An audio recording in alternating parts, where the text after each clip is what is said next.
You ask Tiger to solve. This deals with linear equations with one unknown. The final result is z equals 1 over 5. Let's solve it step by step. Simplify the expression.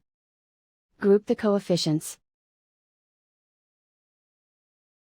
Find the lowest common denominator. Multiply the denominators. Multiply the numerators. Combine the fractions. Combine the numerators. Isolate the z.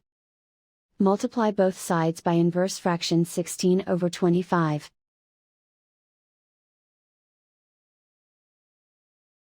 Group like terms.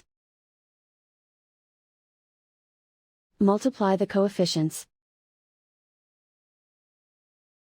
Simplify the fraction. Multiply the fractions. Simplify the arithmetic. And so the final result is z equals 1 over 5.